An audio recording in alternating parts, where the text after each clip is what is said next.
కి ఒక నూతన వాక్కుని దేవుడు నాకు ఇస్తున్నాడు అనే విశ్వాసంతో వినండి. దేవుడు మీతో ఖచ్చితంగా మాట్లాడతాడు. ఆమేన్. ఒకసారి కొలస్సీలు రాసిన పత్రిక తీస్తారా?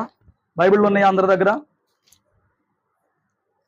ఫిలిప్పీల తర్వాత కొలస్సీలు రాసిన పత్రిక ఉంటుంది. కొలస్సీలు రాసిన పత్రికలో 2వ అధ్యాయము 3వ వచనం ఒకటి చదివి పెట్టండి. మా దొరికిందా? దొరికిందా? అసలు ఫస్ట్ దొరికిందా?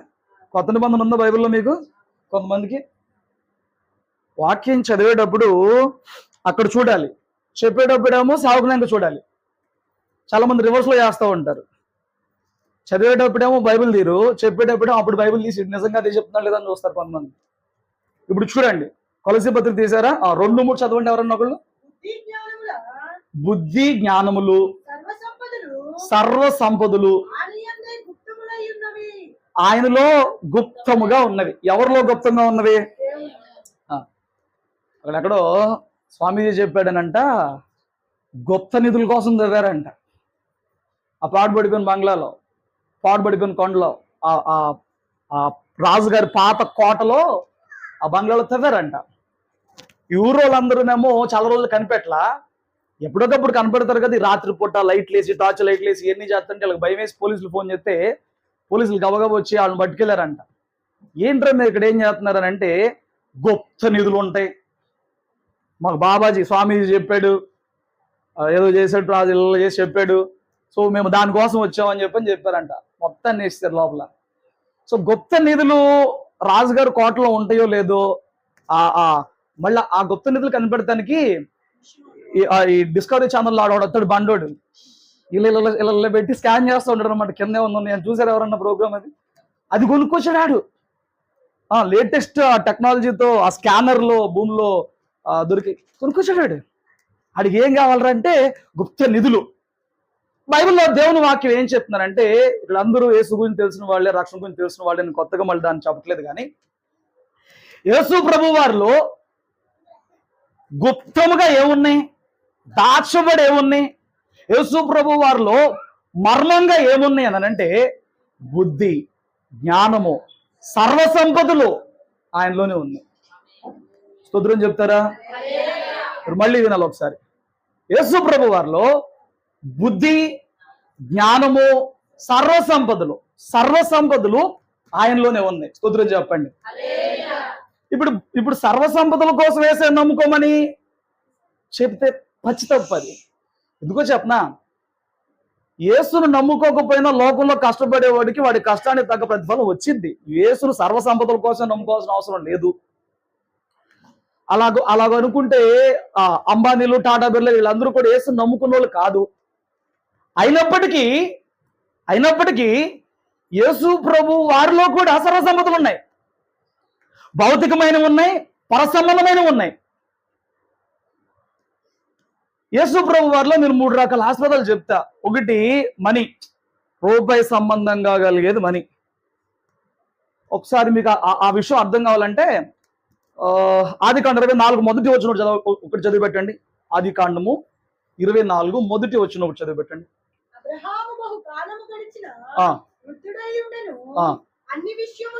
చూడు, అక్కడ రాయబడింది అన్ని విషయాలలోనూ ఆశీర్వదించాడు.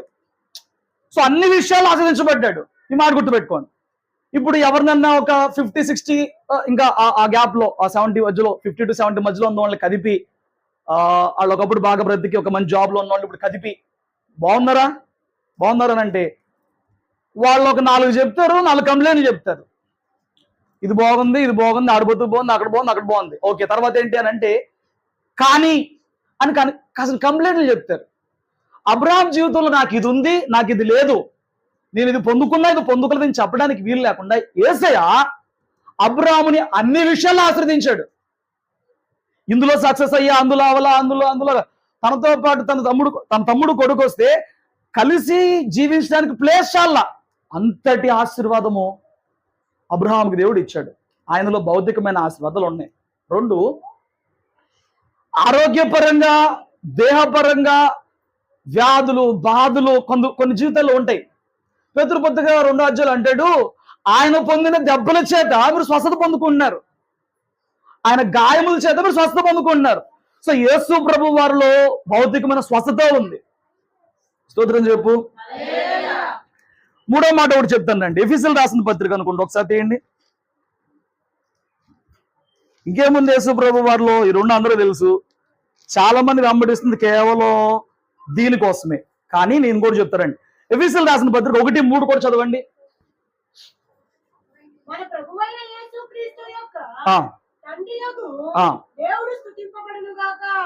ఆయన క్రీస్తునందు పరలోక విషయములలో ఆత్మ సంబంధమైన ప్రతి ఆశీర్వాదమును మనకు అనుగ్రహించెను.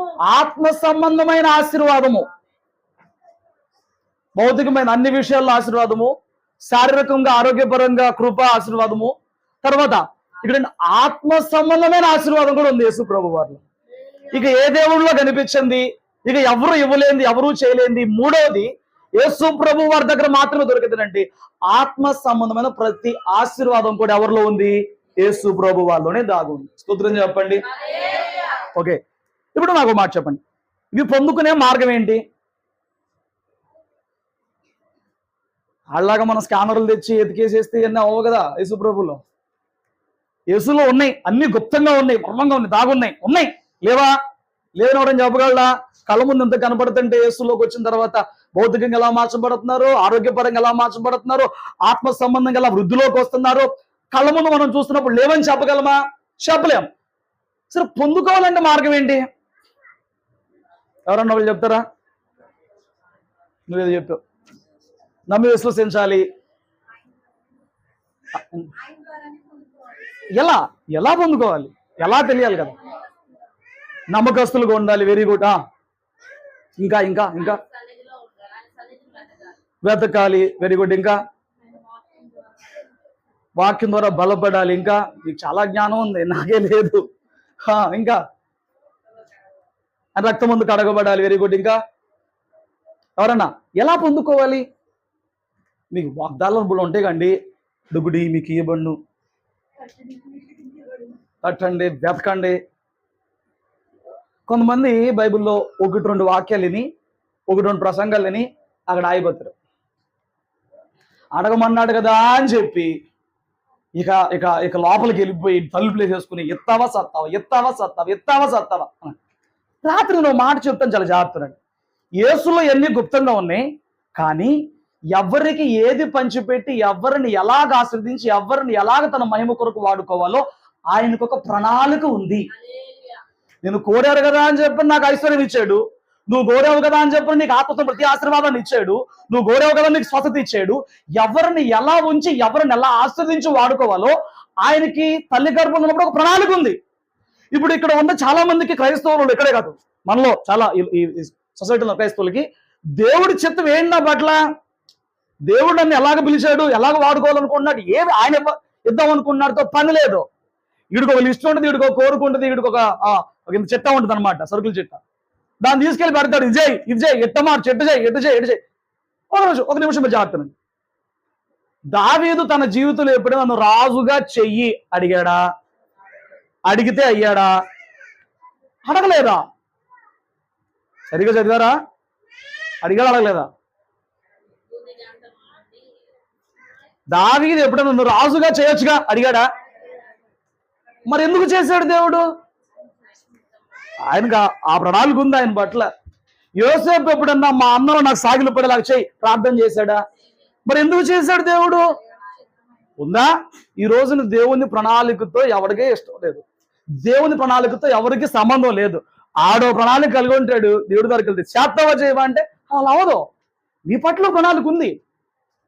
అయితే అది పొందుకునే మార్గం ప్రార్థనలో యేసేని ఇది చేయమని పీడితం కాదు అన్నమాట.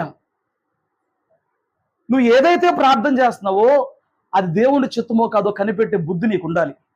2, దానికంటే పైన దేవుని మాటకు, మీరు చెప్పిన అన్ని రైట్ ఆన్సర్లే కానీ అటన్నిటిపైన ఒక మాట చెప్తాను.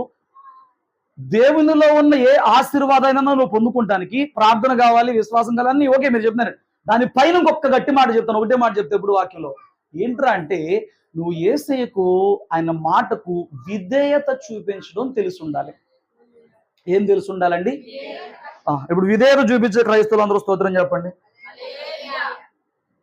నిజమా? నిజమా? అప్పుడు అంటారు, మేము విధేయత చూపిస్తున్నాం కాబట్టి ఇక్కడ కూర్చున్నాం, మేము విధేయత చూపిస్తున్నాం కాబట్టి ఇక్కడ మందిరంకి వెళ్తున్నాం, మేము విధేయత చూపిస్తున్నాం కాబట్టే కదా అని చాలా చెప్తారు. సరే, నీ విధేయత ఎంత లోతుగా ఉందో ఇంకొంచెం లోతుకి వెళ్తే మనకు అర్థమైంది. ఇంకొక సంఘటన చూపిస్తాను రండి. మత్తయి సువార్త 10వ అధ్యాయము 1వ వచనం చదివిపెట్టండి.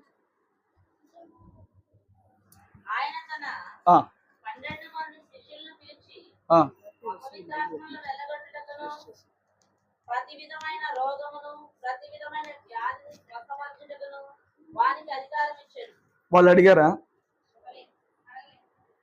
రాత్రి నేను చూసే కోణంలో వాక్యాన్ని చూడండి.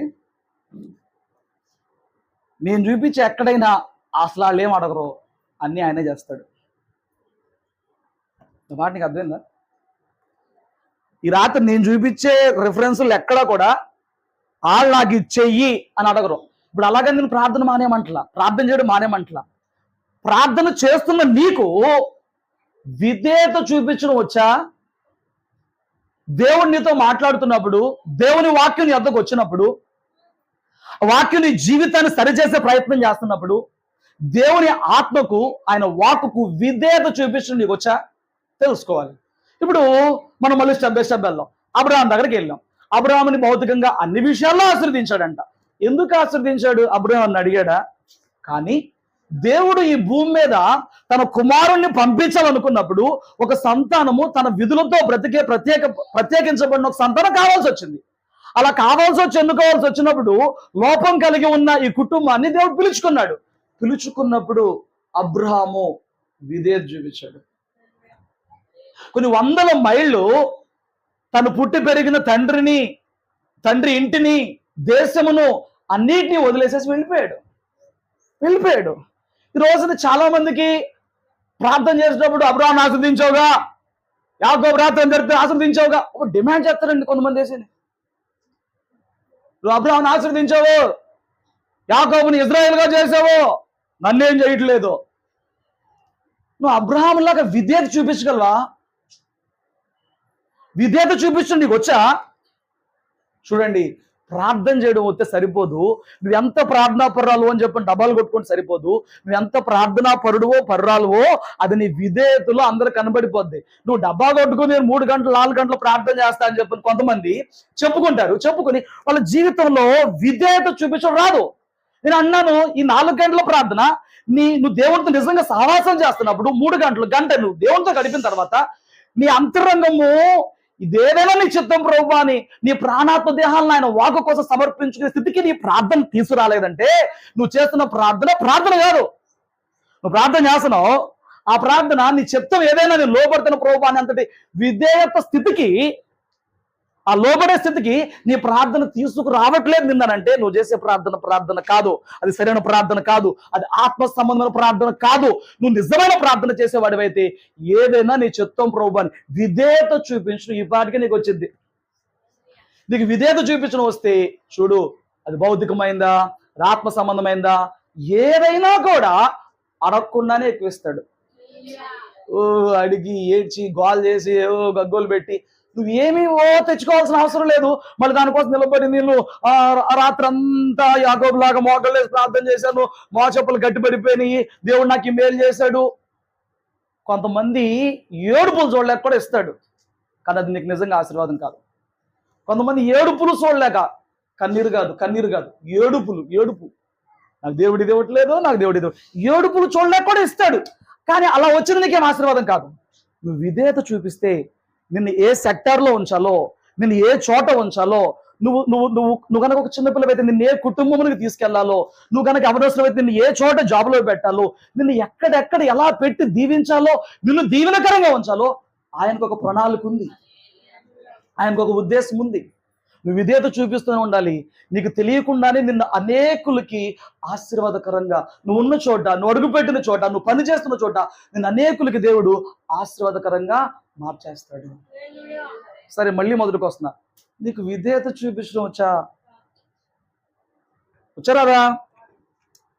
చాలా మంది ఎలా అనుకుంటారంటే టయానికి ప్రార్థనకి వెళ్ళిపోతున్నా, మంచి కాన్కేసేస్తున్నా, దైవజనులు బాగా రెస్పెక్ట్ ఇచ్చేస్తున్నాను, నేను ఇంట్లో కూడా ప్రార్థన చేసుకుంటున్నాను, ఇదే సంపూర్ణమైన భక్తి అనుకుంటున్నారు. కాదు కాదు కాదు, అది సంపూర్ణమైన భక్తి కాదు.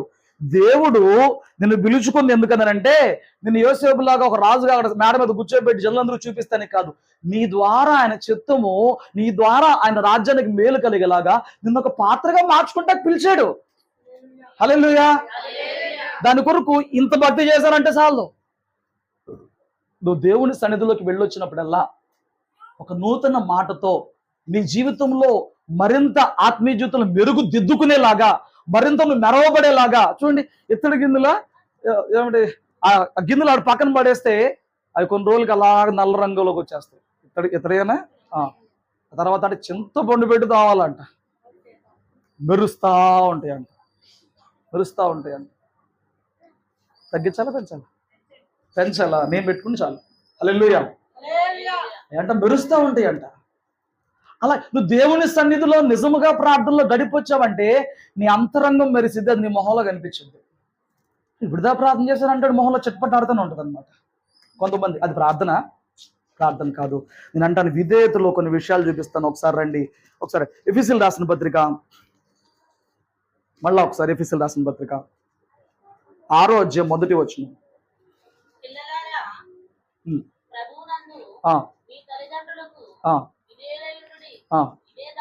ఇది ధర్మమే.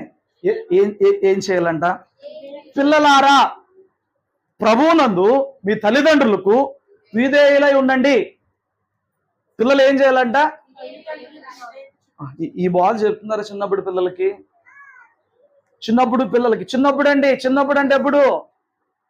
వాడు పాలు విడిచిన కాడి నుంచి వాడు కాలేజీకి వెళ్ళేదాకా చిన్నతనమే, అదంతా చిన్నతనమే. ఈ చిన్నప్పుడు ఏం చెప్పాలి? చాలా మంది మూర్ఖంగా మాట్లాడతారు. నేను దేవుడికి తప్ప ఎవడికి భయపడను. నువ్వు దేవుడికి భయపడితే దేవుడు నియమించుకున్న సేవకుడికి భయపడతావు. దేవునికి భయపడితే దేవుడు నీకు ఇచ్చిన తల్లిదండ్రులు భయపడతావు. దేవునికి భయపడితే దేవుడు నీకు ఇచ్చిన భర్తకు భయపడతావు. దేవునికి భయపడితే దేవుడు నీ పైన నీ జాబులో పెట్టిన అధికారులు కూడా భయపడతావు. అన్ని చోట్ల విధేయత చూపిస్తావు. నీకు అర్థమైందా?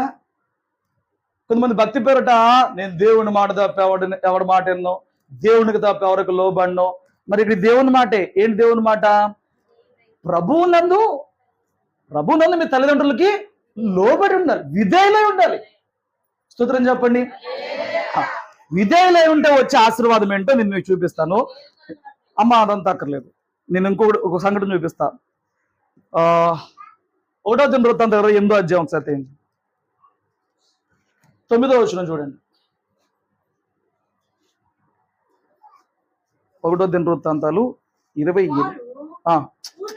1వ దినవృత్తాంతాలు 28:9. సొలొమోనా నా కుమారుడా,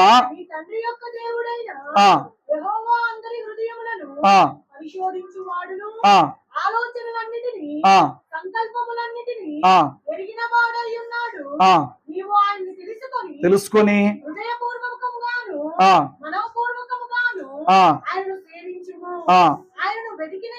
ఆయన వెతికిన ఎడల ఆయన నీకు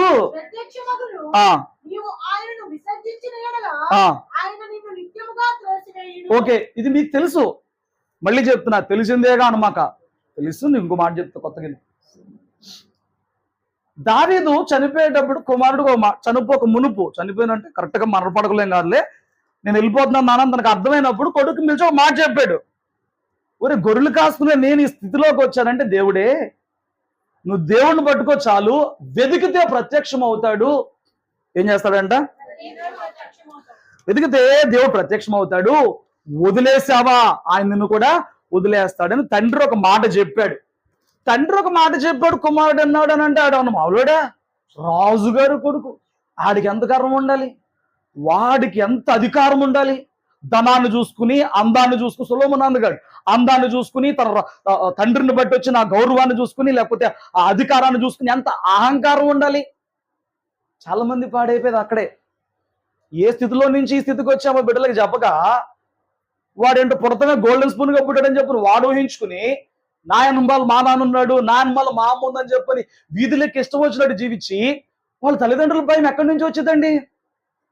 సొలొమోనుకి బాలుడైన కాడి నుంచే స్పూన్ ఫీడింగ్ ఏంటి తెలుసా? దేవుని గురించే. అమ్మ నువ్వు దేవునికి లోబడు. ఇప్పుడు తండ్రికి లోబడితే దేవుడికి లోబడతాడు. తండ్రి చెప్తున్నాడు, నేను ఈ స్థాయికి వచ్చానంటే ఎవరి వల్ల? దేవుని వల్ల. నువ్వు వెతుకు, ఈ బలగము, ఈ సైన్యము నీకు ఇంటితో పని లేదు. నువ్వు దేవుని వెతుకు అని ప్రత్యక్షమవుతాడు. నువ్వు ఆయన వదిలేసావా? నేను వదిలేస్తాడు, జాగ్రత్త అని చెప్పాడు. చెప్పిన తర్వాత పాప ఈయన చనిపోయాడు. ఈయన చనిపోయిన తర్వాత సొలొమోను అప్పుడు తండ్రి మాటకి విధేయత చూపించాడో చూపించలేదా? నేను చూపిస్తాను రండి. 1వ రాజుల గ్రంథం 3:3 చదవండి. 1వ రాజుల గ్రంథం 3:3 చదవండి. తన తండ్రి అయిన దావీదు నియమించిన కట్టడలను అనుసరించుచు సొలొమోను యెహోవా యందు ప్రేమయుంచెను గాని ఉన్నత స్థలములందు అతడు బలులను మాత్రం అర్పించుచు ధూపం వేయుచు నుండెను. ఇప్పుడు వాళ్ళ నాన్న నియమించిన కట్టడల చొప్పున భక్తి చేస్తున్నాడు అంటే చేయట్లేదంట? చేస్తున్నాడు. 4వ వచనం కూడా చదువు. గిబియోను ముఖ్యమైన ఉన్నత స్థలమై ఉండెను కనుక బలులను అర్పించుటకై రాజు అక్కడికి పోయి ఆ బలిపీఠము మీద 1000 దహన బలులను అర్పించెను.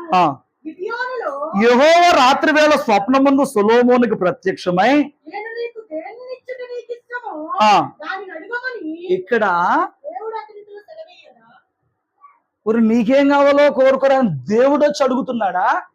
ఈయన ఏడుపు కొట్టు వెళ్తుంది, నాకు ఏదైనా ఇస్తా ఎవరు అడుగుతున్నాడా? ఎందుకు అడుగుతున్నాడు? తండ్రికి విధేయత చూపించి దేవుడికి విధేయత చూపించాడు. మాట అర్థమైందా? తను భక్తి చేయడానికి ఆ భక్తి చేయమని నేర్పించింది ఎవరు? తండ్రి. ఇప్పుడు తండ్రికి విధేయత చూపిస్తే ఏం చేయాలి?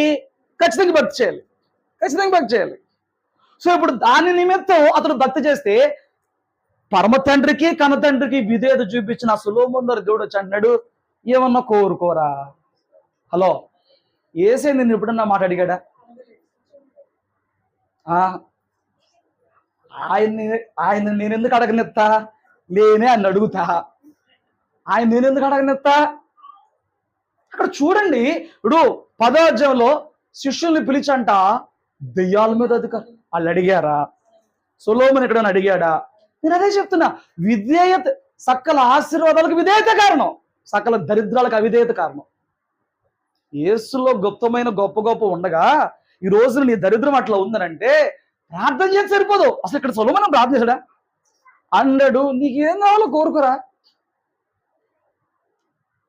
యాక్చువల్గా మనం నేర్చుకున్న భక్తి ఏంటి? ఆ ఒక్క వచనమే, అడుగు నీకు ఇచ్చేత, వెతుకు దొరికేద్ది, తట్టు తీసే. కరెక్టే. నీ జీవితంలో విధేయత లేకుండా నువ్వు గొంతుము కోరికలు ఆయన ముందుకు పెడితే ఆయన ఎందుకు చేస్తాడండి? నువ్వు అడిగి కొన్ని రోజులకి ఈ లోక సంబంధం నాశనం అయితే ఇక్కడ ప్రార్థన మానేస్తాడు. ఎందుకు నేను ప్రార్థన జరగట్లేదు అంటాడు. స్తోత్రం చెప్పు. అబ్రహాం అడగల, విధేయత చూపిస్తే దేవుడు ఆశీర్వదించాడు. సొలొమోను అడగల, దేవుడే వచ్చారు, ఏమన్నా కోరుకోరా, ఏమన్నా కోరుకోరు ఎత్తాను అన్నాడు. పునలా అడిగినప్పుడు అన్న గొంతుము కోరికలు కోరాడా? తన జీవితానికి తన బ్రతుకి అప్పటికి ఏం కావాలో అదే కోరాడు. రావి తర్వాత నేను రాజునయ్యాను, పిల్లోడు నాకేం జ్ఞానం చాలట్లే, ఇంత రాజ్యం ఉంది, నా వల్ల ఎట్టా ఇద్ది, నాకు జ్ఞానం ఇవ్వు. ఒకవేళ రాత్రి దేవుడు వచ్చి నేను అడిగాడు, ఇంకేం కావాలో కోరుకుంటా. నువ్వేం కోరతావు? నిజంగా నీకు ఉన్న పరిస్థితుల్లో ఏదో అది వరకు కోరతావా, లేకపోతే ఒక 4 తరాలు సరిపడా కోరతావా? చెప్పాలి మరి. అక్కడే లాజిక్ ఉంది. ఆయన అడిగినప్పుడు దేవుడు చూస్తున్నాడు అన్నమాట. ఏమడు తోడు చూద్దాం అని కూడా కనిపెడుతున్నాడు. కొన్నిసార్లు దేవుడు నీ ముందు 2 ఆప్షన్ పెట్టాడంటే నేను పరీక్షిస్తాను అని అర్థం అనమాట. గొప్ప వాటి మీద మనసు పట్టుకో, తక్కువ వాటి మీద చూసుకో. సొలొమోను దగ్గరకు వచ్చి అడిగినప్పుడు అన్నాడు, నాకేం వద్దు కానీ ప్రభువా, నా జ్ఞానం లేదు, రాజుగా చేసే అంత వయసా నాది, అంత జ్ఞానమా నాకు, నా జ్ఞానం ఇవ్వా అని అడిగాడు. అప్పుడు అన్నాడు, అతను చేసిన ప్రార్థన అంటే దేవుడికి అనుకూలంగా ఉందంట. దేవుడు ఎలా కోరుకున్నాడో, దేవుడు తన భక్తుడు ఎలాంటి ప్రార్థన చేయాలనుకున్నాడో తన భక్తుడు అలాంటి ప్రార్థన చేశాడు. ఈ రోజున యేసే నీ దగ్గర నుంచి ఎలాంటి ప్రార్థన కోరుకుంటున్నాడో అలాంటి ప్రార్థన చేస్తున్నావా? నీ ప్రార్థన దేవుడికి అనుకూలంగా ఉంటే అడిగిన దాంతో పాటు 60 ఎత్తాడు, ఇంక ఎక్స్ట్రా ఎత్తాడు. నీ ప్రార్థన అనుకూలంగానే ఉందా? ఆయన చిత్తానుసారంగానే ఉందా? నీ అవసరం పరిధిలోనే అడుగుతున్నావా?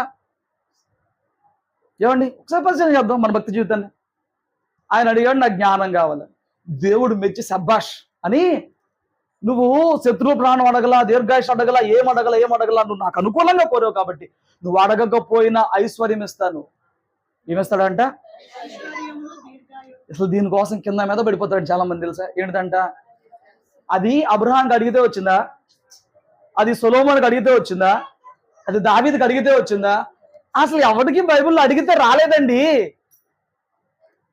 దీనికోసం భక్త్యా? నువ్వు ఇదే చూపించు, నీకు ఏ రకమైన ఆశీర్వాదం ఇచ్చి ఎక్కడి నుంచో పెడితే ఆయనకి మహిమో, నీకు అలాంటిది, అది భౌతికమైందా, అది ఆత్మ సంబంధమైందా, నీకు ఏది ఇవ్వాలో అది ఇస్తాడు ఆయన. కానీ ఈ రోజున మనలో చాలా మంది, సమాజంలో క్రైస్తవులు అని చెప్పుకునే బిడ్డల్లో కూడా చాలా మంది తల్లిదండ్రులకి విధేయత చూపించలేని వారుగా పెరుగుతున్నారు. ఏమండి, ఆ కొడుకు 30-35 ఏళ్ళు వచ్చేసి ఉంటాయి, 30 నుంచి 40 లోపల ఉంటే తల్లి వచ్చి అడిగిద్ది, మా అబ్బాయి కోసం ప్రార్థన చేయి. మా అబ్బాయి కోసం ప్రార్థన పశువుడానంటే ఆడికి ఇంత పిల్లలు ఉంటారు. ఏంట్రా బాబు అంటే, నా మాట ఎండు, మా ఆయన మాట ఎండు, ఎవరి మాట ఎండు. నేను అన్నాను, మా తల్లి కన్నీరుకి జాలిపడి మార్చడమే తప్ప అసలు ఆ కుమారుడు బాల్యము నుంచి ఇలా సొలొమోను లాగా తల్లిదండ్రులు బట్టి దేవునికి విధేయత చూపించేవాళ్ళలాగా ఉంటుంది. నాకండి చిన్నప్పుడు దేవుని మందిరానికి వెళ్తాం, ఒక వయసు వచ్చి నాకు నచ్చేది కాదు. 9th 10th ఇంటర్ ఈ 3-4 సంవత్సరాల్లో చర్చ్ అంటే చిరాకు వచ్చేది. కానీ వెళ్ళకపోతే మా అమ్మ బాధపడేది. మా అమ్మని బాధపడితే నాకు ఇష్టం లేదు. నేను ప్రైవేట్కి వెళ్ళొచ్చే లోపు ఎక్కడన్నా ఈ క్రిస్మస్ సీజన్లో సెమీ క్రిస్మస్లు అనేవి జరుగుతూ ఉంటాయి కదా, ఇంటికి వెళ్ళే లోపు తాళం పెట్టేసి ఉంటే తాళం తీసుకుని లోపలికి వెళ్తే టేబుల్ మీద రాసి పెట్టేది, పలానా చర్చిలో ప్రార్థన జరుగుతుంది, నువ్వు వచ్చేయండి. నాకు అస్సలు ఇష్టం ఉండేది కదా. అప్పుడు మా అమ్మ రాసింది, వెళ్ళకపోతే ఇప్పుడు నా ఇష్టానికి ప్రిఫరెన్స్ ఇవ్వాలా, నాకు ఒక అభిప్రాయం లేదా అనాలా, లేకపోతే ఆవిడకి ఇంపార్టెన్స్ ఇవ్వాలా? మీరు చెప్పండి. నేను సచ్చినట్టు వెళ్ళేవాడిని, ఇష్టమైన వెళ్ళేవాడిని. మళ్ళీ నా తల్లి బాధపడకూడదు. స్తోత్రం చెప్పండి. ఈ హృదయం నీకుందా? ఈ ఆలోచన నీకుందా? ఆ ఆలోచనతో బిడ్డలు పెంచుతున్నావా? తండ్రి హృదయం బాధపడొద్దు, తల్లి హృదయం బాధపడొద్దు. నాకు ఒకసారి అనిపించింది, దేవుడు నన్ను ఎందుకు పట్టుకున్నాడు ఏమో, నేను మా అమ్మ నాన్న మాత్రం లోబెడతా. మా అమ్మ చిన్నప్పుడు ఒకసారి ఈ మా పెద్దనాన్న వాళ్ళ అబ్బాయి మా అన్నయ్య వచ్చాడని వాడి అనుమాలు నేను ఏదో టెంపుల్కి వెళ్తే ఆడి అనుమాలు నేను వెళ్ళి, నాకు అది గుడిని కూడా అర్థం చేసుకోలేదు. తిరిగితే ఇంటికి వచ్చేటప్పుడు కర్ర రుచ్చుకుని మా అమ్మ రెడీగా నుంచుంది. అది ఎడ తెలిసిపోయిందో అంత స్పీడ్గా కొట్టేసింది. నేను చర్చికి వెళ్ళడానికి ఇష్టపడిన కానీ అప్పట్లో నా మనసు అలా ఉన్నప్పుడు, అలాగని ఏ విగ్రహార్థ సంబంధమైన టెంపుల్ పొరపాటు మా అమ్మకి అది ఇష్టం లేదు. నా మైండ్లో అలా ఉండేదండి. మా అమ్మకి ఇష్టం లేదు, మా నాన్నకి ఇష్టం లేదు, ఇక అంతే. స్తోత్రం చెప్పండి. ఈరోజు నీకు వయసు వచ్చింది, నీకు చదువు వచ్చింది, ఈరోజు నీకు జ్ఞానం వచ్చింది, ఈరోజు నీకు అనుభవం వచ్చింది. ఇక తల్లిదండ్రుల మాటతో సంబంధం లేదా? తల్లిదండ్రుల మాట విలువ లేదా? నీ జ్ఞానం ఉంటే చెప్పొచ్చు, కానీ వాళ్ళకి విధేయత చూపించకపోతే నీకు ఆశీర్వాదం ఎక్కడి నుంచి వచ్చింది? అయ్యా వినాలి. నీకు జ్ఞానం ఉంటే నువ్వు చెప్పొచ్చు, ఇలా చేస్తే బాగుంటుందని చెప్పొచ్చు, కరెక్టే. కానీ వాళ్ళకి విధేయత చూపించకపోతే నీకు ఆశీర్వాదం ఎక్కడి నుంచి వచ్చింది? ఎందరో తల్లులు తమ బిడ్డలు తమ మాట వినట్లేదు, ఎంత దుఃఖపడుతున్నారో. తల్లిదండ్రులు దుఃఖపెట్టే ఆ బిడ్డలకి జీవితాంతము దుఃఖమే మిగిలింది. బైబిల్ చెప్తుంది, తల్లిదండ్రులు సన్మానించాలి, గౌరవించాలి. దేవుని బట్టి చేయాలి ఈ పని, దేవుని ఆజ్ఞ కాబట్టి చేయాలి ఈ పని. అది నీకు మేలు, అది నీకు దీర్ఘాయుషు. స్తోత్రం చెప్పు. విధేయత నీకుందా? విధేయత ఉంటే తల్లిదండ్రులకు కూడా విధేయత చూపిస్తావు. నేను చెప్పే కదా, కొందరు మూర్ఖంగా నాకు ఎవరితో పని లేదు, నా భక్తి దేవుడికి తెలుసు, నా భక్తి దేవుడు చూస్తున్నాడు, నేను దేవుడి మాట వింటున్నాను. నువ్వు దేవుని మాట వింటే తల్లిదండ్రుల మాట వింటావు, నువ్వు దేవుని మాట వింటే నీ భర్త మాట వింటావు. చూడండి, కొలసీలు రాసిన పత్రికలో ఒక మాట ఇలాగ ఉంటుంది. కొలసీలు రాసిన పత్రిక 3వ అధ్యాయము 18వ వచనం. భార్యలారా మీ భర్తలకు ఇది ప్రభువును బట్టి. ఇప్పుడు పిల్లల సంగతి వెళ్ళిపోయింది. ఇప్పుడు భార్యలు ఏం చేయాలంట? మా అమ్మ మాట తెస్తే నేను ఎవరి మాట విననిద్ది. ఈ కాలపు తల్లి ఎవరి మాట వింటదంట? ఏసీ ఏం చెప్పాడంటే, మీరు పెళ్లి చేసిన పక్కన ఉండండి, పురుషుడు తన తండ్రిని తల్లిని విడిచి వచ్చిన ఆవిడని హత్తుకుంటాడు అని చెప్పారు అన్నాడు. పెళ్లి చేసినాక ఏం చేయాలి? ఇటు సైడ్ అటు సైడ్ పక్క తప్పుకోవాలి, వాళ్ళు హత్తుకోవాలి, వాళ్ళ ఒపీనియన్ షేర్ చేసుకోవాలి, వాళ్ళకు ఒక ఒక ఒక వ్యవధి ఇవ్వాలి. ఈ పెళ్లి చేసిన రెండో పూటకి తల్లి ఫోన్ చేద్ది. ఏంటి మీ అత్తయ్య టిఫిన్ వేసిందా? అత్తయ్య టిఫిన్ వేయాలంటే ఈ కాలంలో. నా మాట ఇప్పుడు ఇక్కడ ఏమైంది అంటే, ఈ ఎంగేజ్మెంట్ లో మీ ఆడబిడ్డ ఎట్ట చూసింది, ఎంగేజ్మెంట్ రోజు రింగ్ దొరికేటప్పుడు మీ చిన్న అత్తయ్య ఎట్టాగంది, ఎక్కడ దెయ్యాలో నాకు అర్థం కాదు, ఎక్కడెక్కడికి గుర్తుపెట్టుకుంటే నాకు అర్థం కాదు. ఇవన్నీ మనుషులకు ఎక్కితే ఈ విషయం ఎంతవరకు పెరిగిపోద్ది అని అంటే, మొగుడు కూడా లోబడరు. తర్వాత మొగుడు లోబడరు, ఇంకా ఎక్కిచేస్తారు అన్నమాట. ఎక్కిచేసిన తర్వాత దేవుని వాక్యం చెప్తుంది, నీ భర్తకి విధేయత చూపించు. నీ భర్త మంచోడు కదా, అయినా విధేయత చూపించాలి. నీ భర్త మూర్ఖుడు అయినా విధేయత చూపించాలి.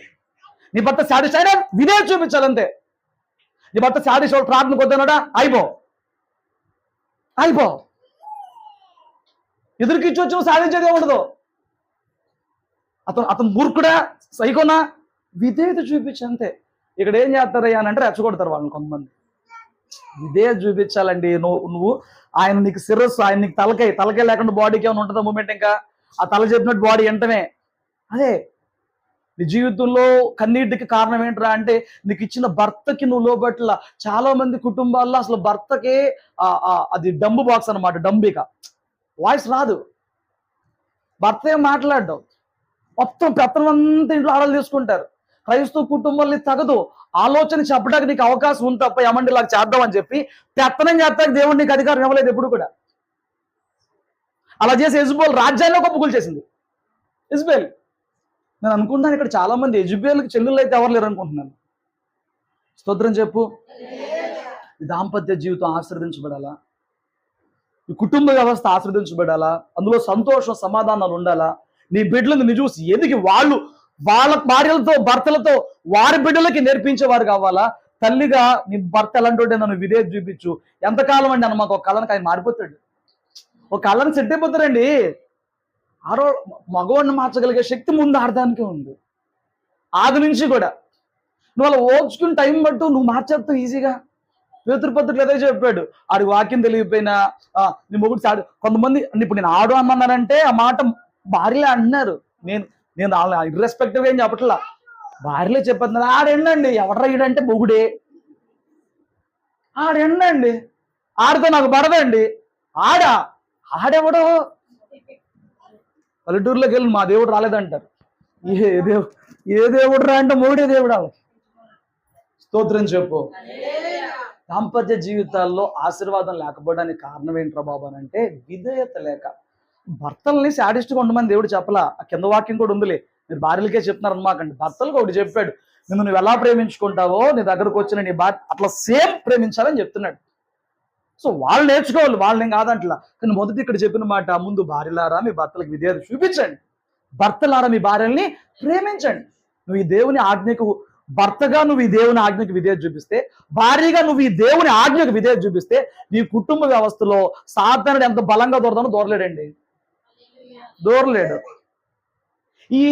ఈ దేవుని వాక్కుని మధ్యలో పెట్టుకుని, దేవుని ఆత్మను పెట్టుకుని పెనవేసుకోవడం చేతకాక, దేవుని వాక్కుని వెంబడించి విధేయత చూపించి ప్రేమ చూపించి కుటుంబాన్ని కట్టుకోవడం చేతకాక, క్రైస్తవ కుటుంబాలు కూడా కోర్టు మెట్లు ఎక్కుతున్నారు. దరిద్రం కాదు అది. క్రైస్తవ కుటుంబం కూడా నువ్వు ఎంచుకునేటప్పుడే దేవుని చేతులు ఎంచుకోవాలి, ఎంచుకున్న తర్వాత ఎట్లాగున్నా ఓర్చుకోవాలి. అయిపోయింది. వ్యభిచార కారణం పెట్టి తప్ప ఇంకెట్లాగూ భార్యను వదిలేస్తే దేవుడు ఒప్పుకోడు. ఆ కారణం ఎగ్జంప్షన్, ఓకే. ఆ కారణం బట్టి తప్ప ఇంకే కారణమైనా, నా మొగుడు నా మాట వింటలేదు, వాళ్ళ అమ్మ మాట వింటాడు, వాళ్ళ అమ్మ మాట వింటాడు, విన్నప్పుడు కొంతకాలం నీ మాట వింటాడు, వాళ్ళ అమ్మ శాశ్వతకాలం ఉండదు కదా, ఇటునండి ఏదో పెద్దం చేద్దాం అనుకుంటారు వచ్చేసి కొంతమంది. స్తోత్రం చెప్పు. వాక్యం చెప్పింది చెప్తున్నా నేను, విధేయత చూపించు. నీ భర్త ఒక రోజు నేను ప్రేమించే భర్తగా మార్చబడతాడు, ఆశీర్వాదం వచ్చింది. హల్లెలూయా. చూడండి, విధేయత చూపించడం మనము నేర్చుకోవాలి. ఇది ఇంకొంచెం ముందుకెళ్ళే ప్రయత్నం చేస్తాను. ఇక్కడ మళ్ళీ ఒకసారి ఎఫీసీలు రాసిన పత్రిక రండి ఒకసారి.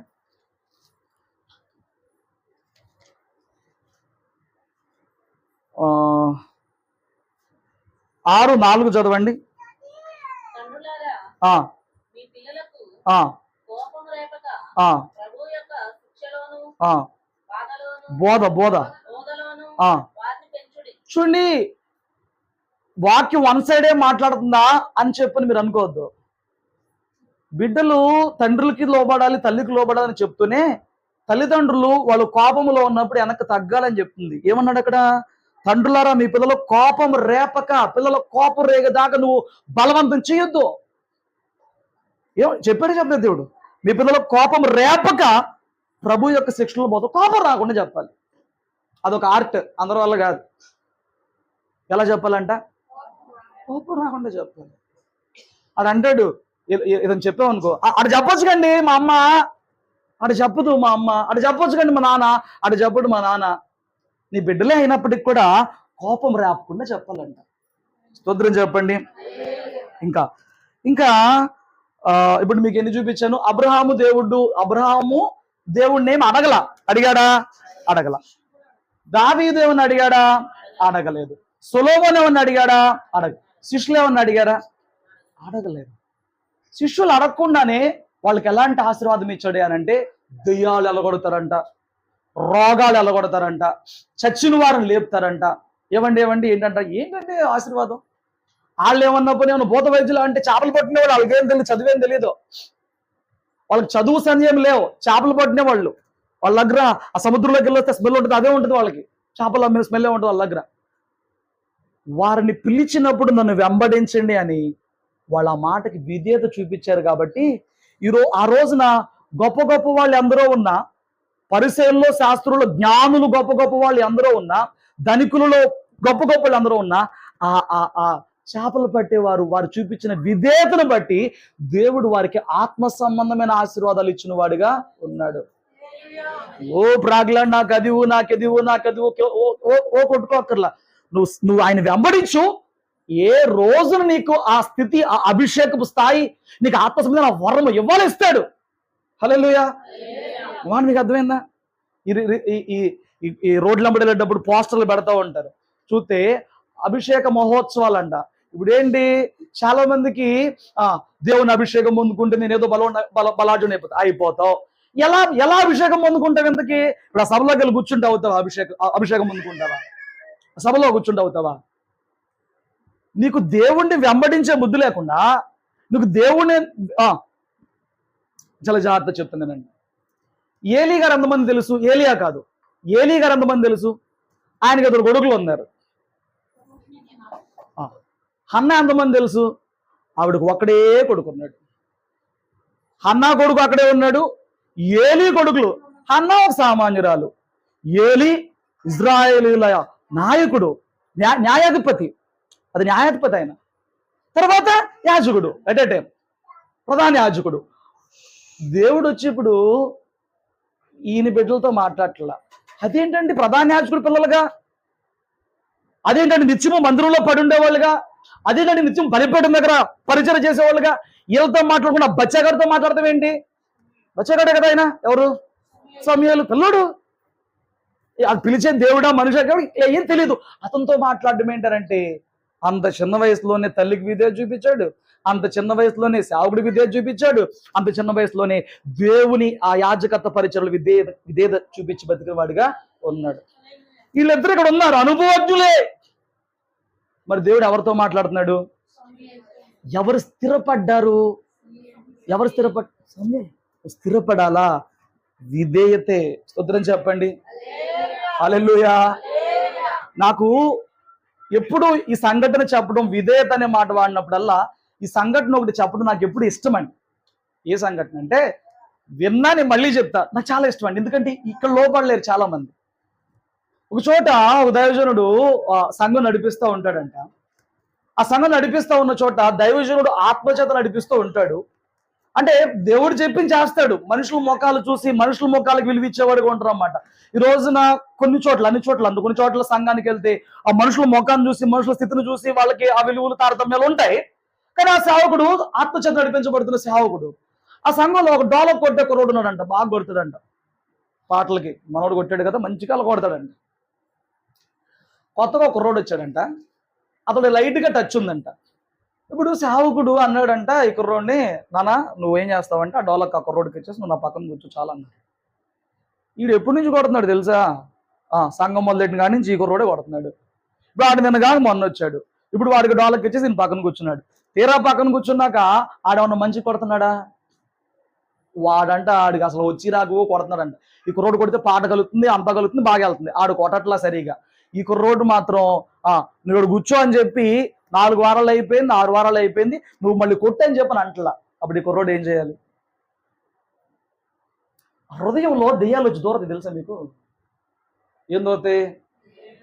అయ్యగారు మనసు మారిపోయింది, ఇంత ముందులా నిన్ను ప్రేమించట్లేదు, ఒకటి వాడి హృదయంలోనే దూరతాయి. లేదా పక్కన వాళ్ళు వచ్చి, ఏంటి బ్రదర్ ఈ మధ్య నువ్వు, హలో ఏంటి ఈ మధ్య నువ్వు కొట్టట్లేదేంటి? అయ్యగారికి నీకేమన్నా అయిందా?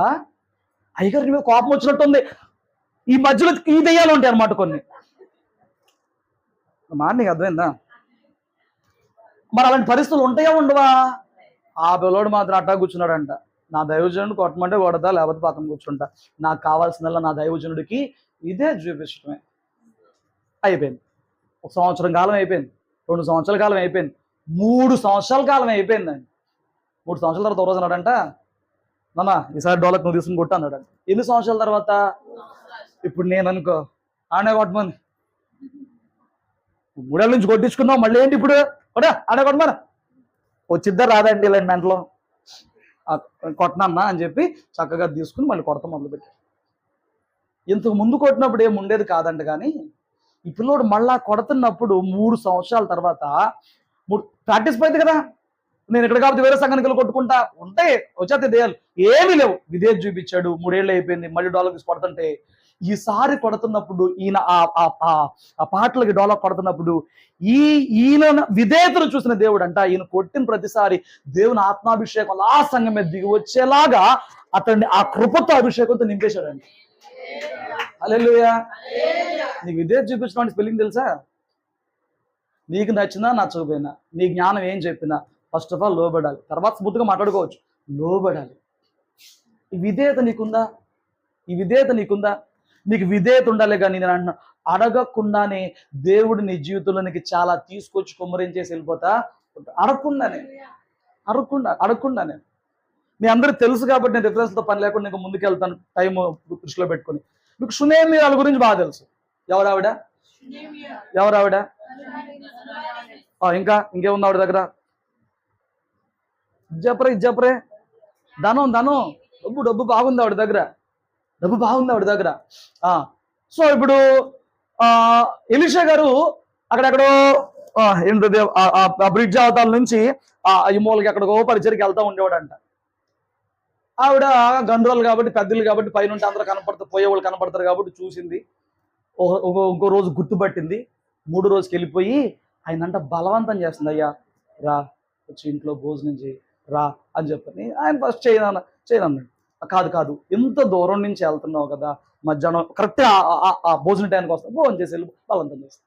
భోజనం చేసి కొన్ని రోజులకి భర్త దగ్గరికి వెళ్ళి అడుగుతుంది. భర్త పర్మిషన్ ఉండాలి దేనికైనా. అయ్యా దైవజనుడు వస్తున్నాడు, భక్తి కలిగిన దైవజనుడు, మరి అతనికి ఏమన్నా పైన ఒక చిన్న గది కడదామా, ఆయనకి ఏమైనా ఏర్పాటు చేద్దామంటే భర్త పర్మిషన్ ఇచ్చాడు, చేశాడు.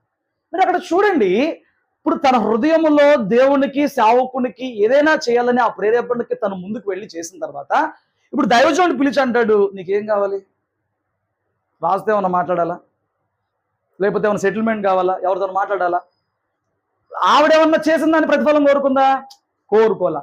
దైవజనుడు కొంచెం అతనికి నేను తోడుగా ఉన్నా, సపోర్ట్గా ఉన్నా, అతను ఏం చేయగలను చేత చేసిన అంతవరకు. దైవజనుడికి ఒక రెస్పెక్ట్ ఇచ్చింది, విద్య చూపించింది. దైవజనుడు పిలిచి ఏం కావాలమ్మా నీకన్నా? నాకేమొద్దయ్యా, నాకేమొద్దు. అప్పుడు గ్యాజీ చెప్పాడు, ఆవిడ బిడ్డలు లేరండి, వాళ్ళ ఆయన ముసలోడు. అప్పుడు చెప్తున్నాడు, సంవత్సరం తిరిగే లోపు నీకు గర్భమున కుమారుడు ఉంటాడు. నువ్వు అడిగిందా? మనకు తెలిసిన వాక్యం ఏంటి? అడుగుడి మీకు ఇవ్వండి. అసలు ఇక్కడ ఎక్కడ నేను చూపించే చోట్ల మీకు అడగడాలు ఉండవండి. ఎదురు అడిగి ఇచ్చేదే కనపడిద్దండి. స్తోత్రం చెప్పు. ఇంకొక సంఘటన చూపిస్తారంటారా? ఒకసారి చూడు. ఆది కాండము ఒకసారి 26 అనుకుంటా, ఒకసారి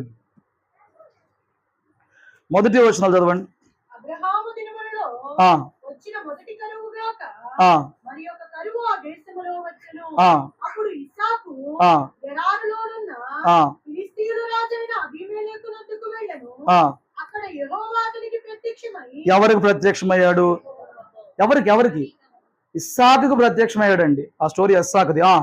నీవు ఐగుప్తులోనికి వెళ్ళక ఆ, నేను నీతో చెప్పు దేశమందు నివసించుము. ఆ, ఈ దేశమందు పరవాసివై ఉండుము. ఆ, నేను నీకు తోడై ఉండి ఆ. నిన్ను ఆశీర్వదించెదను. ఆయన అడిగాడా? ఇస్సాకు నేను ఊరు వెళ్తున్నాను ప్రభు, నాకు తోడురా, నాకు ఆశీర్వదించమని అడిగాడా? అక్కడ అడగలా. ఆయన వచ్చి మరి నిన్ను ఆశీర్వదిస్తాను, ఆ దేశంలో ఇక్కడ ఉండు అంటాడు. ఎందుకు? ఒకటి తండ్రిని బట్టి, రెండు ఈయన చూపించిన విధేయతను బట్టి. మీరు ప్రార్థన చేసినప్పుడు నేను విత్తనం వేస్తే 100 అంతలు ఇవ్వయ్యాను ప్రార్థన చేస్తాను తేలికే, కానీ ఆ విత్తనం వేసినప్పుడు 100 అంతలు ఎందుకు ఇచ్చాడయ్యా ఇస్సాకు అంటే, తండ్రి బలిపీఠం మీద పడుకోబెడుతున్న ఎదురు తిరగని విధేయత ఇస్సాకు తండ్రికి చూపించిన వాడిగా ఉన్నాడు. ఇప్పుడు తన తండ్రి చచ్చిపోయాడు, కరువు వచ్చింది. ఇప్పుడు దేవుడే వచ్చి నేను నీకు తోడే ఉన్నాను, భయపడొద్దు, ఆ దేశం కలవద్దు, ఇక్కడ ఉండి తిన్నగా నిన్ను ఆశీర్వదిస్తాను. ఎవరు వచ్చి చెప్తున్నారు? దేవుడే వచ్చి చెప్తున్నాడండి. దేవుడే వచ్చి చెప్తాను, నీకు ఇస్తాను, చేస్తాను. దేవుడే వచ్చి చెప్తున్నాడు. నేను మొదటి నుంచి చెప్తాను, ఒక మాట చెప్తాను, సకల ఆశీర్వాదాలకి విధేయతే కారణం. హల్లెలూయా. ఇంకొక మాట చెప్పిన తర్వాత ఒక 3 పాయింట్లు నేను అవగొట్టేస్తాను. మళ్ళీ ఎఫెసీ పత్రిక ఒకసారి రండి. అదే ఏ అధ్యాయం? అది 5ఆ 6ఆ? ఒకసారి రండి. ఎఫెసీ 6లోకి వచ్చి 5వ వచనం నుంచి కిందకి చదవండి. దాసులారా, ఆ, యథార్థమైన హృదయము గలవారై యథార్థమైన హృదయం గలవారై. భయముతోనూ ఈ మాటలు చూడండి ఒకసారి. భయముతోను, వణుకుతోను. క్రీస్తును వలె ఎవరికి వలే? క్రీస్తునకు వలె దేవునికి వలే, దేవునికి చేస్తున్నట్టు. శరీర విషయమై ఆ, మీ యజమానులైన వారికి ఆ. విధేయులై ఉండుడి. మీకు అర్థమైందా? సేవకునికి విధేయత చూపించు, తల్లిదండ్రులకు విధేయత చూపించు, భర్తకి విధేయత చూపించు. ఏమండి? ఇంకేం చెప్తున్నాడు? నువ్వు ఎక్కడన్నా పనిలో చేరావా? ఆ పైన ఒక యజమానుడు ఉన్నాడా లేడా? ఈ సొసైటీ ఒక కంపెనీలో పని చేస్తున్నావు, ఆఫీస్లో బాగానే ఉంటాం, బయటకు వచ్చి ఆడు పెద్ద శాడిస్ట్ రా బాబా, అలాంటి వాడు మనకు దొరికాడు మన తద్దానికి. ఏంటోనండి మరి, బాస్ ముందేమో వినయము విధేయం మొత్తం కలిసి వచ్చేస్తుంది, బయటకు వచ్చాము ఆడే పెద్ద శాడిస్ట్, మనకే కర్మ, ఆ ఆఫీస్లో బాగున్నాడు, ప్రతి ఆఫీస్లో అట్టా కనుకునే. ఇక్కడ ఏం చెప్తున్నాడు వాక్యంలో? ఇక్కడ ఏం చెప్తున్నాడు? నువ్వు దేవునికి లోబడినట్టుగా నీ పైన ఎవడు యజమానుడు ఉన్నాడో, అది హెచ్ఆరా, లేకపోతే బాస్ అయినా, లేకపోతే ఇంట్లో అధికారా, నువ్వు దేవునికి లోబడినట్లుగా నీ పైన ఉన్న యజమానుడు కూడా లోబడాలంట. నువ్వు క్రైస్తవుడు కదా, అలా చేయగలుగుతున్నావా? అలా విధేయత చూపించగలుగుతున్నావా? ఏంటో మరి, జీతం ఇచ్చేవాడి మీద సాటైర్లు, జీతం ఇచ్చేవాడి మీద నిందలు, జీతం ఇచ్చేవాడి మీద పుకార్లు కొంతమంది చేస్తూ ఉంటారు. ఇక్కడ ఏం చెప్తున్నాడు? మనుషుడే షడ్డ పక్కన పెట్టి అతను దేవునికి నువ్వు ఎట్లా భయపడి లోబడతావు, యజమానుకు అట్లా భయపడి వద్దు, పుకార్లు వద్దు. నచ్చకపోతే ప్రార్థన చేస్తున్న ప్రభుని మారిపోతాను, దేవుడు మాటిస్తే మారిపో. ఇది అక్కడే ఉండి వాడిచ్చేది తింటూ వాడి మీద ఎందుకు ఈ అవిదే మాటలు ఎందుకు? నువ్వు దేవుని బిడ్డవు కదా. 6వ వచనం చూడు, ఇంకా క్లియర్గా చెప్తాడు. మనుషులను సంతోష పెట్టేవారు చేయనట్లు ఏదో కంటి కనబడుతున్నప్పుడు ఆ పని చేస్తున్నారు అన్నట్లు కాకుండా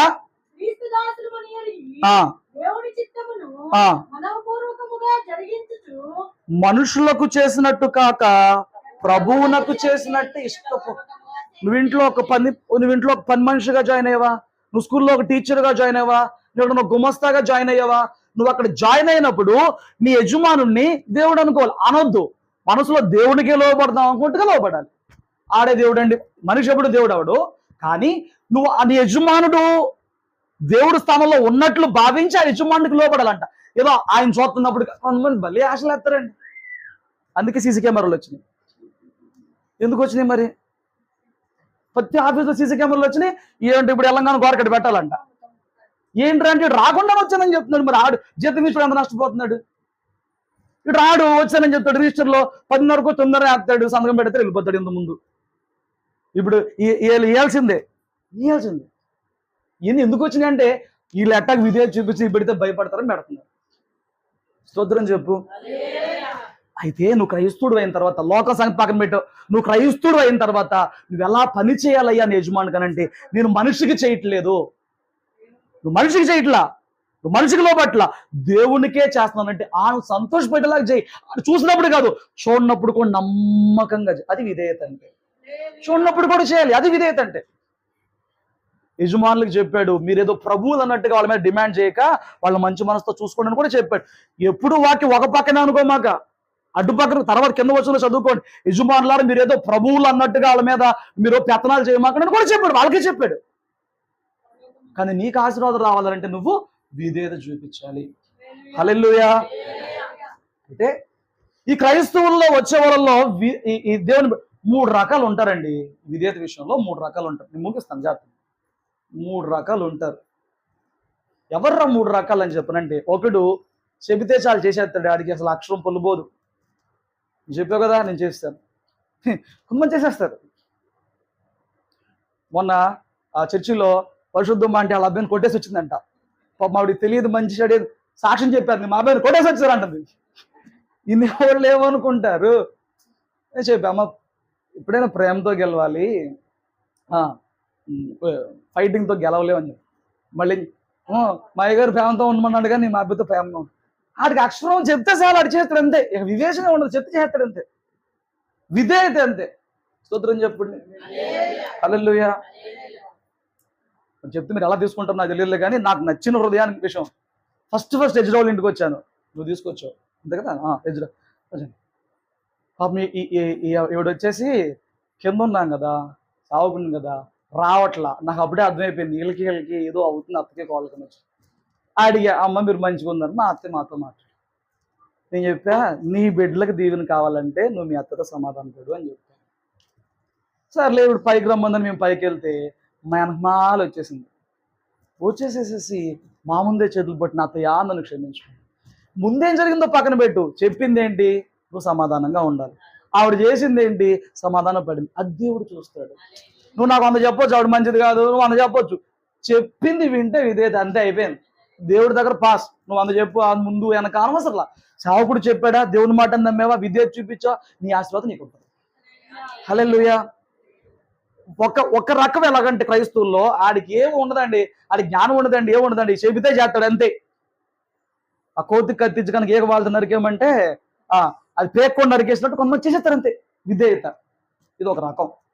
2వ రకం ఎలాగంటే అవిధేయత. అసలు ఆడు ఏం చెప్పినా చేయడండి, కానీ దేవుడు గద్దించినప్పుడు చేస్తాడు. చంపేస్తారంట జాగ్రత్త అన్నప్పుడు కానీ, కీడు వస్తున్నట్టు జాగ్రత్త, భయపడిపోతుంది. అర్థమవుతుందా? ముగింపు మాటలేదు. 3 రకాలు ఉన్నారు. ఒకటి చెప్పింది అలా చేసేస్తున్నాడు, ఏం ఆలోచించడం. చెప్పాడు సేవకులు, వాక్యంలో ఉంది, వాక్యం చదివాను, దేవుడు నాతో మాట్లాడుతున్నాడు.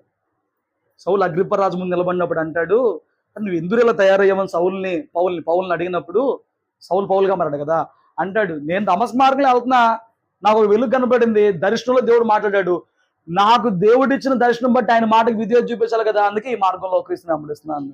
దర్శనం వచ్చినాడు వెంబడించేశాడు. స్తోత్రం చెప్పు. ఒకడు డైరెక్ట్ గా విధేయత చూపించి వెంబడిస్తాడు, ఒకళ్ళు విధేయత చూపించరు. కానీ దేవుని గద్దింపు వచ్చినప్పుడు ఈ ఆహాబుకి ఇలాగే ఏలియా చెప్తాడు, నీ మీదకి నీ బిడ్డల మీద కీడు రాబోతుంటాడు. భయపడిపోతాడు, గొనిపట్ట కట్టేసుకుంటాడు, ఏడు చెప్తాడు. అప్పుడు మళ్ళీ ఏలియా అంటాడు, చూడరా అట్టెడుతున్నాడు పోనీ. ఒకడేంటనంటే ఉగ్రత వచ్చే వరకు విధేయత చూపించరు, వీడొక రకం. వీళ్ళ క్షమాపణ ఉంటుందండి. 3వ రకం ఉంటారు. 3వ రకం ఎలాగనంటే వాళ్ళ విధేయత ఉండదు, విధేయత చూపిస్తున్నట్లుగా బిల్డప్ ఇస్తూ ఉంటారు. భక్తి పరులు అంటారు. ఈ కేటగిరీ ఎవరు అంటే గ్యాజీగాడు. ఇప్పుడు ఈ కేటగిరీ ఏంటి, ఆడొచ్చాడు నయమాను కానుక తీసుకోమన్నాడు, అయ్యగారు వద్దన్నారు, అయ్యగారు వద్దంటే మనం కూడా వద్దన్నాలని చెప్పిన మనసుడికి రాదు, ఎన్నేళ్ళు ఇస్తున్నా రాదు, వీడికి ఎలాగానే పరిగెత్తి నిలిపాడు, వచ్చాడు. ఇక్కడ గద్దించడానికి ఒక అవకాశం దొరికింది. నువ్వు ఆడికెళ్ళేవారనంటే అంటే మేనేజబుల్ అనమాట. వాళ్ళు అవిధేయత చేసింది వాళ్ళకి తెలుసు, ప్లాన్ గానే చేశారు, చేసినా దాస్తారు. ఇక వాళ్ళు మనం బయట పెట్టలేం. నువ్వు ఎంత చెప్పు, ఎంత ఒప్పించు, అవును నేను తప్పు చెప్పలేడు, అది చెప్పడాడు. అవును తప్పు చేశాను, అహాబు గల భయపడి అమ్మో నన్ను ఏం చేస్తా, అలాంటివి ఏమి ఉండవు. నేను చేయలా, నేను అనలా, నేను వెళ్ళలా, నేను చూడలా, నాకు తెలియదు, తెగే చెప్పేస్తారు. ఫస్ట్ రకం బెటరే, లాస్ట్ రకం బెటర్. ఈ మధ్యలో వాడు చాలా డేంజర్. వాళ్ళు మేనేజ్ చేస్తారు. నువ్వు మొన్న సినిమాకి వెళ్ళావా, నువ్వు మొన్న అక్కడ ఉన్నావా, నువ్వు అంటే ఆడున్నాడు, ఇప్పుడు బొకాయిస్తాడు. నువ్వు విధేయంగా లేవు, అవిధేయతలో ఉన్నావు, గద్దెంపు వచ్చింది, ఏం చేయాలి? మేనేజబుల్ క్యాండిడేట్లు వీళ్ళు. తెలుగులో చెప్పాలంటే మేనేజింగ్ అంటే కప్పిపించేస్తారు, మొత్తం కప్పెట్టదు. గేజీ ఎలిషాతో అంటాడు, ఎక్కడికి వెళ్ళాను, అక్కడే ఉన్నా, అక్కడే మెట్ల దగ్గర ఉన్నా, అక్కడే ఉన్నాను. మేనేజబుల్ క్యాండిడేట్లు. ఈ కొత్త నిబంధన అన్నయ్య సభ్యులు ఉంటారు, వీళ్ళు మేనేజ్ చేద్దాం చూస్తూ ఉంటారు అన్నమాట. ఏమండి, ఒకడొచ్చి గారడి సిమోన్ గాడు ద్రవ్యం పెట్టి అంటాడు, నాకు ఈ వరం కావాలి అంటాడు. వరం విధేయత చూపిస్తే వచ్చింది తప్ప నువ్వు ఖర్చు పెట్టిన డబ్బులకి రాదు. నీ హృదయం దేవుని ఎదుట సరైనదిగా లేదు. అది సరి చేసుకున్నాడా? ఇది ఈ మధ్య రకంతో కష్టం అన్నమాట. వీడికి వచ్చే తీర్పుని ఎప్పటికీ తప్పించుకోలేడు. స్తోత్రం చెప్పు. మొదటోడు విధేయత చూపిస్తాడు, కొన్నిసార్లు చాలా మీరు గమనించారా, కొంతమంది ప్రార్థన చేయకపోయినా వాళ్ళ జీవితాలు ఆశ్రతలు వచ్చేస్తూనే ఉంటాయి. నువ్వు అనుకుంటా నేను ప్రార్థనా పూర్వం లీదు మంత్రాలు కరెక్టే, ఆడు విధేయత చూపిస్తావు, నువ్వు ప్రార్థన చేస్తా విధేయత చూపించవు, వాడు ఆస్వాదించబడతాను ఉంటావు, నువ్వు ఏడుతూనే ఉంటావు ఎంతకాలం. మళ్ళీ చెప్తున్నా, నువ్వు ఏడ్చే ఏడుపు ప్రతి దేవుని మాటకు విధేయత చూపించేలాగా నిన్ను అంతరంగంలో నేను నలగొట్టి ఉండకపోతే, నిన్ను అలా బెంచ్ చేసి ఉండకపోతే, నీకు అలా లోబడే మనసు తెచ్చి ఉండకపోతే నీ ప్రార్థనే కాదు. నీ ప్రార్థనా జీవితం సరైనది కాదు. నీ ప్రార్థనా జీవితం దేవుని విధానంలో లేదు. మొదటి వాడు విధేయత చూపిస్తాడండి. రెండో వాడు కీడు అనే వరకు విధేయత చూపించడు. కీడు అనగానే అమ్మో నేను లైన్లోకి వచ్చాను సరే అంటాడు. ఈడు ఇష్టం ఇంకా ఏమవుతుంది. మధ్యస్థం. నా బాధ ఇది మధ్యస్థం అన్నమాట. గెహజీగడ్ వారసులు, అననీయ సప్పీరా వారసులు ఉంటారు కొంతమంది, మేనేజబుల్ చేస్తూ ఉంటారు అన్నమాట. వీడు చేసేది చేస్తాడు, పాస్టర్ గారి దగ్గరకు వస్తాడు, సంఘంలోకి వస్తాడు, అబ్బో నా ఆంధ్రోళ్ళు లేడు అంటాడు. ఏదన్నా ఇలా గంట కదా అంటే ఎవరు చెప్పాడు, కాదో వాళ్ళు గుద్దేస్తాడు, తప్పించుకుంటాడు, బొకాయిస్తాడు, మేనేజ్ చేస్తూ ఉంటాడు. జాగ్రత్త, గెహజీ పాపానికి క్షమాపణ లేదు, అననీయ సప్పీరా పాపాలకు క్షమాపణ లేదు. అవకాశం వచ్చినా నువ్వు విధేయత చూపించకుండానే చూపిస్తున్నట్లుగా వేషధారణ వేసుకుంటూ జీవిస్తూ మనుషులలో మెప్పు కోసం లేని భక్తిని నటిస్తూ ప్రకటిస్తూ జీవిస్తున్నావా, నీకు క్షమాపణ లేదు. స్తోత్రం చెప్పు. ఎఫెసీ పత్రిక ఆ మాటలు కూడా చూడండి, నేను ముగిస్తాను. 5వ అధ్యాయము 6వ వచనము. త్వరగా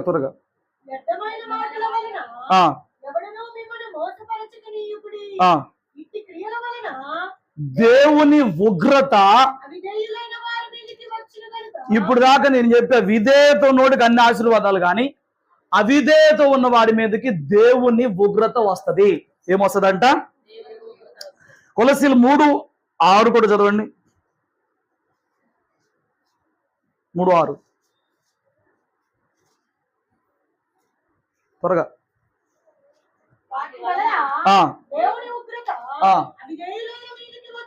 దేవుని ఉగ్రత అవిధేయులు. రాత్రి నువ్వు ఏ బ్యాచ్ లో ఉన్నావు?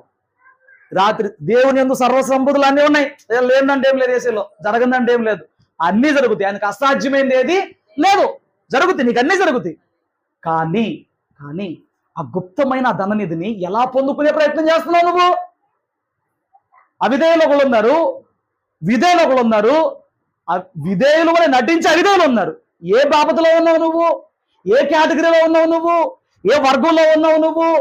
విధేయులకి దీవెన వస్తుంది, అవిధేయులకి గద్దించిన సరి చేసుకోకపోతే ఉగ్రత వస్తుంది. కానీ అవిధేయతులుగా ఉంటూ విధేయులమని బిల్డప్ ఇచ్చి నటించే వేషధారులు ఉన్నారే, వీళ్ళు మాత్రం తప్పించుకోలేరు.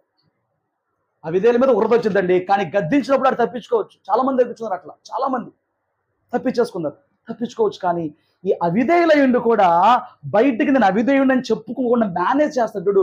జాగ్రత్త, ఫస్ట్ ఇదే కావాలి, మిగతా 2 వద్దు. రాత్రి ఏ విషయంలోనైనా నువ్వు దేవుడికి మాట వినకుండా అవిధేయత చూపిస్తూ నన్ను దేవుడు ఆశీర్వదించడేంటి, నాకు దేవుడు మేలు చేయడేంటి, ఎందుకు చేస్తాడు? ఆయన ఒక బాకీ ఉన్నాడా?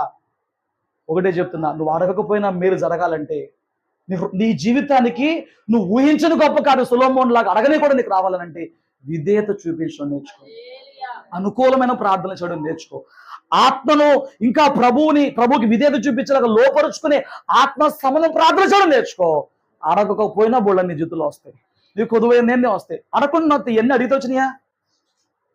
చాలా మంది అడుగు అడుగు అడుగు అంటారు. నువ్వు ఎన్ని అడిగినా విధేయత చూపించకపోతే రావు.